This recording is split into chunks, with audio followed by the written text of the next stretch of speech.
Welcome to the fastest daf in town. Today we'll Masechtas Bava Metzia daf Samach Aleph.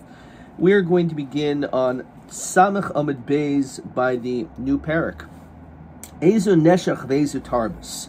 So we begin the famous parak of Ezu Neshach, which talks about the laws of ribis, the fundamental differences, as we're going to see, between Neshach and Tarbus. Neshach is a Isser D'Oraisa, and it's derech halva. It's something which pertains to a loan, and overcharging for a loan and asking for more money than you actually asked for, as the Mishnah is going to say. That means that Tarbus is really going to be a din d'Rabbanan, that midoraisa, it's really not interest because it's derech mekach hamemcha, or it's a business transaction, but midrabbanan we also say it's an issue. So Ezu Neshach, where do we find the issue of charging interest, which is a din d'oraisa?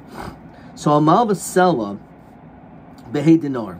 If you let's say you lend out a sell, which is equivalent to 4 dinarim, and you ask for 5 back, so that's straight out ribis and totally against the Torah. Or for that matter, so sayim chitin. Let's say you lend out 2 saw wheat b'shalish, and you say I want 3 saw wheat back. Also, that's considered like your Noishech. Neshech actually comes from like biting. You're biting into someone, and therefore that's the prohibition. Vezu tarbis. So hamarba peperos. The person is increased in fruit. Says Rashi, hamarba sachar la'atzmo beperos. Basically, he increases his own benefit when it comes to the fruits because he prepaid for these fruits, for these produce. Ketzad. Lokach himenu chitin. Bediner zahav hakur, v'chein hashar. Let's say he took wheat for a dinner, a golden dinner, and v'chein hashar. That actually is the market value. Says Rashi, v'hutu lo lases mois achshav. He could pay right now to be able to get that which he wants, those fruits. Al manas litin lo zechitin shel kol yemos hashana. And basically, this is almost like a futures contract, that what you're doing is you're saying, I'm giving you money now, and therefore I'm going to be buying it for fruits that will also be later on. So like right now he doesn't have wheat, but you wish to buy it now so that when he does have wheat, he'll supply it based on the price that you paid for. So it says, Aser hoyel v'ein lo. Okay, so amdu chitin balamid dinarm. Let's say all of a sudden it went up from a dinar zahav, which is 25, to lamid, which is 30. So it went up from 25 to 30 coins for the same amount of fruit. Now you originally said 25, so you're paying less for the fruit that if you would have agreed today, you would have had to pay 30. So Amalo Tamely Chitai, give me my wheat. Shani Roitzel Machon, I want to sell Velikach Mehen Yayin, buy wine. So Amalo, the seller says, Hari Chitecha Asuya Salike Bishleishim. I want to give it to you based on 30. Barucha Etzli Behen Yayin. And then later we'll give you wine. V'yayin ein loy. And there's no wine. So it's the same idea that, again, what you're basically doing is says Rashi, Aser hoyel v'ein lo shema yoiker hayayin. What happens if the price of wine goes up? So it has to be, when it comes to midoraisa, for it to work, it's a sale, and it's fine. But there's an issue midrabbanan, because when it comes to business transactions, if I'm giving you money and then you immediately give me the produce, so that was the exchange, and it was for fair market value, it's fine. But the problem is if I give you, and then later on you supply those fruits, so what happens if there was a fluctuation in the price of those fruits? And therefore, because that can't be done that way. Okay, says the Gemara. The fact that the Torah, or the Mishnah rather, initially talks about ribis deraisa, then it explains the Rabbanon, maybe it's all one thing. Says Rashi, l'ribis deraisa, which is derech halva. Mashma, as we said, it has to do specifically with loans, And when we're dealing with tarbis, it usually has to do with mekach memchar. But kroy ksibi neshech kesef v'ribis oichel. So says Rashi, es kasbachal will see to the beneshech. It says regarding money not to pay with neshech. And then it says umarbis lo sitin achlecha. It talks about food when it comes to ribis. Now uminacholkel based lavin, the fact there's two different lavin, tartinin who it's mashmas, they're two separate things. The fact that we kind of include them all together in one is hard to understand. The pasuk seems to be as two. But Tizbra, for the Gemara, does that make sense? Dika neshech below tarbis vika tarbis below neshech. How is it possible that it could be one without the other? Neshech below tarbis hechidami. So the idea neshech has to do with it's a borrower's loss. The borrower's losing. You're biting into the borrower, and because the borrower is losing, tarbis means that the lender is gaining. It's a zero-sum game. So when one person gains, the other person loses that same amount. So that's what it's basically saying here. How is it possible that there could be a borrower's loss without exclusively? So let's say he borrowed 100 for 125.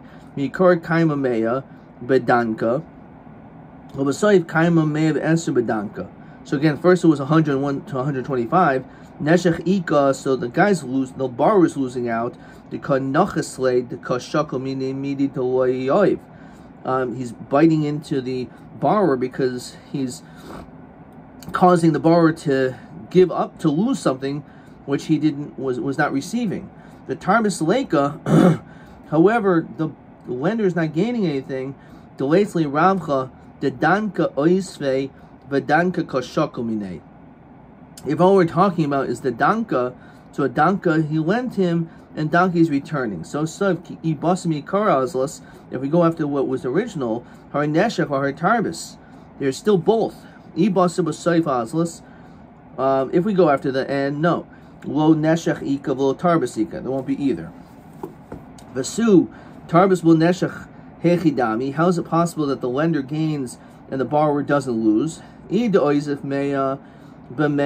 let's say he lent 100 for 100, mikar kaima meya bedanka v'soif meya b'chumsha. Originally it was a meya and a little bit, and then it becomes meya and a fifth. Ibas mikar aslas. We go after how it was originally. No, it's you're giving back exactly what it was. Ibas soif aslas. So we go at the end. Har neshech v'har tarbis. There's both a loss. You're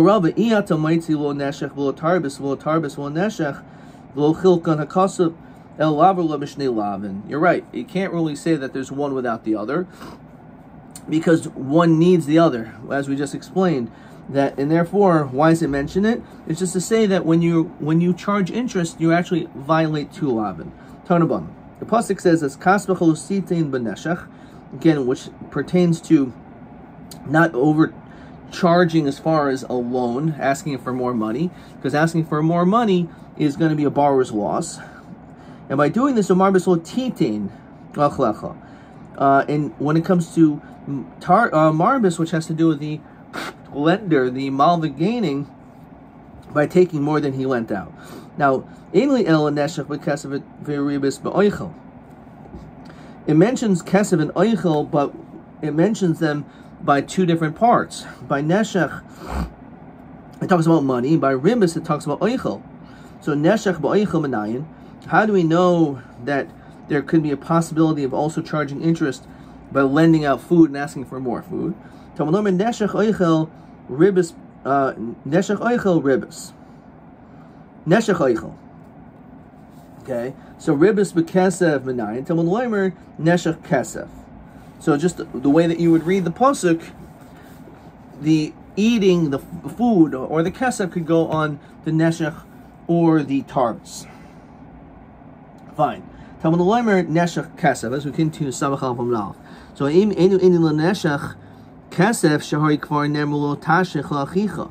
So since we don't really need already this expression, because it's already mentioned elsewhere, lo sashech lachicha, they cannot cause your brother to lose money when you lent to him. Ribis kesef. It comes to tell you that there's a din of ribis also by kesef. How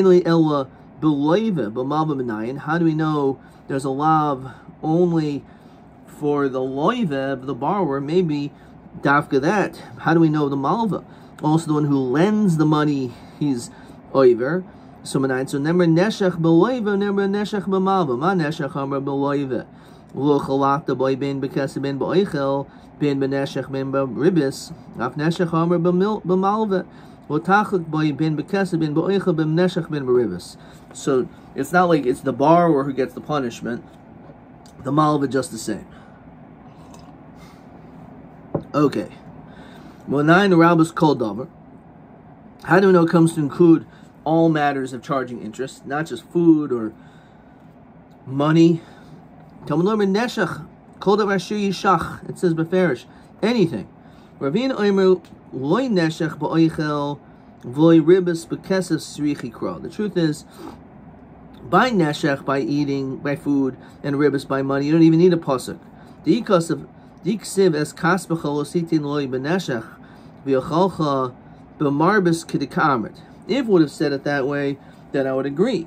But the pasuk doesn't say it that way. It says es kasbecha lositin loy b'neshech v'marbis. And that says, "V'marbis lusitin achlecha." So karbi hachi es kasbecha lusitin lo beneshech umarbis, comma. You could include kesef, including with ribis. V'neshech v'marbis lutin achlecha, and also the achlecha could also go back on neshech. So you can read the pasuk in that way, and therefore there really could be going on both.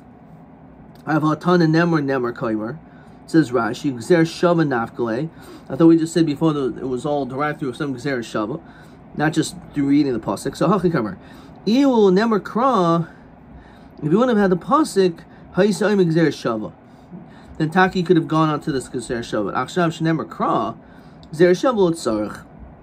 Yitaka don't need a Gzer Shava to teach us these things. So El Gzer Shava Lamli, right? There's no, you can't just say the Gzer Shava is made up. Because the Gzer Shava comes as a Kabbalah from one person to the next, from your teacher, from your Rabbi, etc. So, what do we do with this Gzer Shava? If in fact you don't need it for this purpose. Gzer Shava Lamli, Neshach Kol Davar Sheyishach, Deloy Kasa B'Malva. It's true. There's a prohibition of charging anything, but maybe that prohibition is only for the borrower. We don't have this pasuk of being chai b'chol davar when it comes to the malva, and now we do. One way to kasser rachmana la b'ribas, la b'gezel, la b'oina. You have all these people that are basically enjoy stealing from people. Why do you need to have 3 different lavin? Why can't you just derive one from the other? Why need one about charging interest, which is a form of stealing, basically, or stealing, or ona, overcharging and causing with deceit? Srich. There's actually a chiddush when it comes to ribis. Even the borrower, we make this prohibition against, which is a chiddush, because he's the one who's losing out. So why should the person who's losing out also be oiver, right? So we would think, as Rashi says, he already lost out. We're going to have him lose out another way. He's going to get this punishment. No, so that's the chiddush. They feel beloy rachmana. The ikas of rachmana la begezel misham debal karche. When you steal it, of course, it's against the person's will. No one wants something stolen from them. When you're buying something above and beyond the price, maybe it's not a problem. After all, you know what you're doing. You're the one who is a willing participant in this business transaction. So therefore, maybe we would think it's not wrong. He doesn't know that he's being overcharged. So therefore, these are all different reasons why we need these different psukim. Question 13. Madu yefshel limud iser gezel v'na meribis. Madu yefshel limud iser ribis megezel v'na. Okay. So gezel v'na meribis mishum dechidashu diafil b'loy vas rachmana. Ribis megezel no mal hanach shechin lo medas temer beribis demedaita. Okay. So chana v'chana lo yasya. So you can't learn on one from the other. So teisi chan matarti. So hi teisi. Lo lechtem rachmana la beribis says mahanich. So don't mention ribis and mention oina and gezel. Mal hanach shechin shlomadas. This is really where the answer is. It's over here. Taimir beribis demedaita. When it comes to ribis, he's willingly giving it to the lender. It's with his consent. He knows how much he's being overcharged. So therefore, that's why you can't learn out from ribis from these other two.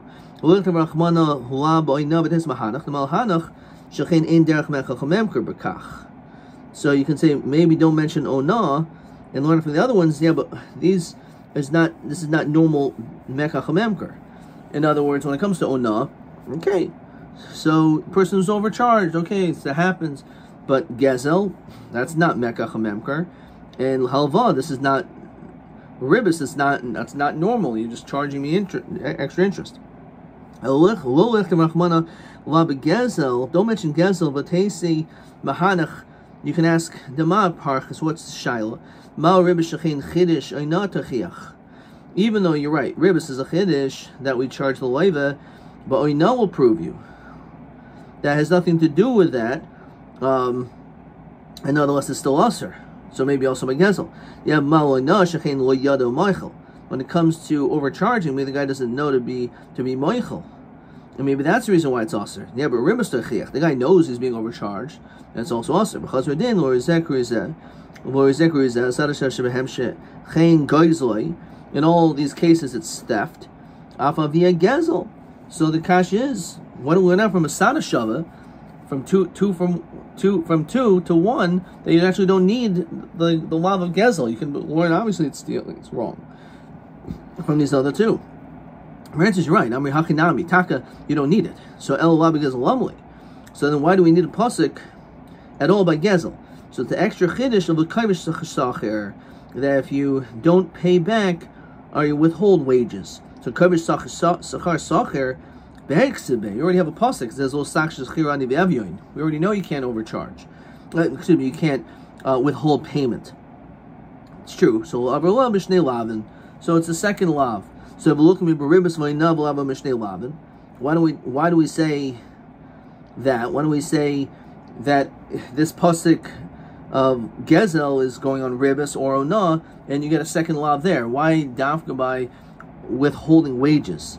So because what we do is we look at, as one of the Gimel Midas turn Dreshus Bahain, as we continue Samachal Beis, we look at the context. We have context clues. Will be Yanda the Sacher. Says Rashi, Lav the Gezel lo Sashik lo Sigzoi v'chol ha'oishik kvisha sacher. This mentioning of not stealing is in the same proximity of the place of where it says not to overcharge, not to withhold wages. Fine, that's the answer. So why does it say lo signoivu? Look at the sanya. Lo signoiv almanas lamekat. What does that mean? Let's go in Rashi. Why does it? So it's mentioned in the Ser Sediros. So signov Ser Sediros lo kimeboile. That is not actually a kasha, because that's going to nefashos. That's kidnapping, as Gemara in Sanhedrin talks about. So we're talking about actual stealing. So why do you have this pasuk of Gnevus Mammon? We can derive it from these other things. So lamekat, litzair. In other words, you're not really doing it to steal in order to cause this the person won't get his money back, but you're just doing it to cause anguish. Even for that is aser. Lo signaiv al manas l'shalom tashlumi kefel. And also, you can't say, you know what, I want to help this guy out, so I'm going to steal from him, and this will get double. So like he's going to make more money, so I'm helping him out. You can't do that. Amalei Rav Yemel Rav Ashi, Lav de Kosev Rachmana, b'meshkol slomli. Why is it mentioned about the prohibition of false weights and measures? Again, this is also a form of stealing. Why do we need to learn this? Amalei with taimin mishkalaisa b'melach. We're talking about a person who puts his weights in salt, and therefore he basically messes up his weights. So hanu gezel maliyahu. That's mamish the same thing as stealing. What's the difference? It says Rashi, Mishas hatmana, they feel shakuman, even if he doesn't use them. By just the virtue of the fact that he actually created these types of scales, he's going to be chayav immediately for it. Question 14. L'may israch kra lo signoivu, v'lav de mishkalois, v'hari nilmadim shaper merubis hoina. So lo signoivu is shalmanas lamikat, or manas l'sham kefel, as we said. Mishkalois is to put them in with salt to basically mess up and erode or to cause problems with your weights. You yichayev even b'shasasiya, even at the time that you made it. Okay. Question TB18. My israch kra lo signoivo, v'lav the mishkalois. Same exact question as question 14. This is Samach Aleph Omid Beis. TB18. And I wrote Sarach Laksares. No, where am I? Lo signa ba'afilu shehu mekabel kefil kama matana shehu lo rotza lekabel lav mishkolos. I didn't mention that lo mekat lav mishkolos chayv afilu asiya alpi shloi asa shum davar. You didn't do anything, you didn't at all. You're still gonna be chayv just for making it. Okay. All right. Weiter. Tanubah. Pasuk says, "Lo yisasu avol b'mishpat b'mida b'mishkol of a meshura." So a person is not allowed to do anything deceptive when it comes to his mida, mishkol and meshura, which is measure and weights, or even with liquid measures. So b'mida zu medidas karka. This has to do with the land. Shol yimdoid le'echad b'moisacham le'echad b'moisach shamim. That you shouldn't use the same rope in the summer months as in the winter months. What does this mean? So that's Rashi. Your brothers are trying to divide up a field. You shouldn't use the same rope during these two seasons. With the same rope. Why? It's wet in the winter colder months, rainy season. Gets stretched out. Gets dried up. Who nigmad the covets. It shrinks a little bit. So basically, the same rope is actually not going to be the same measure. So you can't use the same rope for two different seasons. But mishkol, what is that? As we said before, you can't mess around with your dry scales. What does that mean? It says Rashi,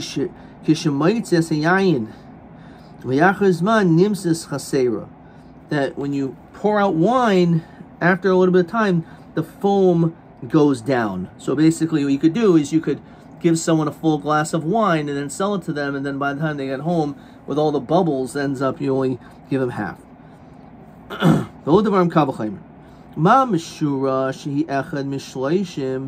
it comes to this small amount of liquid, of bubbles, if you will, which is only calculated as echad mishleishim b'shisha, it says on the side, 1/36 of a belug, hekpido of Torah. The Torah is machmid even at such a small amount. Kavachaymer lehin v'chatzihin shlisha sehin or v'yisahin v'loig v'chatzilug v'yis haloig, and certainly larger quantities of mistakes. You have to be careful. Rabbi. Lo when it comes to Rachmani, Yisis Mitzrayim b'Rebis, Yisis Mitzrayim Gabit Tzitzis, Yisis Mitzrayim b'Mashkolos. There's three places we see that it mentions about Hashem took us out of Egypt by charging interest, by the mitzvah of tzitzis, which we say at the third paragraph of Shema.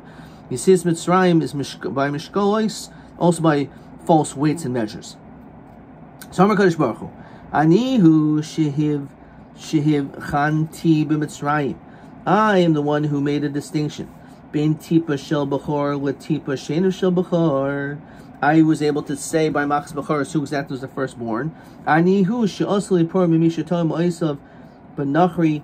I'm also going to be able to figure out anyone who hung his money by a nachri umavu oisim Yisrael b'ribus, because you're not allowed to charge a Yisrael ribis. You can charge a Nachri ribis. So I know the difference. So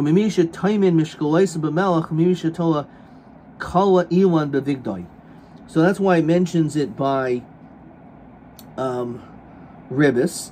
This is why it mentions it by the scales, because a person could potentially, again, use false scales, and Hashem knows the difference. Tchelos is very expensive for the tzitzis, and you would use fake dye in order to be able to perhaps get away with this, and therefore that's what the reason why it's mentioned there. It says on TA 17 Be'elu Daladas Harais Kasach Rachmani Sis Mitzrayim Madua 4, it says ribis, tzitzis, mashkalois, and then shrutzim, which we didn't get to yet. So again, Hashem knows the difference between by Bechor. He knows if you're lending money to a Nachri or a Yid with Baribis. He understands. He knows if you're putting salt onto the scales and if you're selling the wrong dye.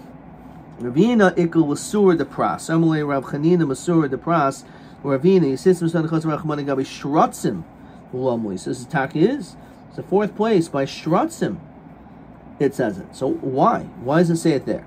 So Amalei Amar Kadosh Baruch Anihu shehif chanti ben tipa shel bechor latipa sheni shel bechor. I know the difference between, again, who was the firstborn and who wasn't.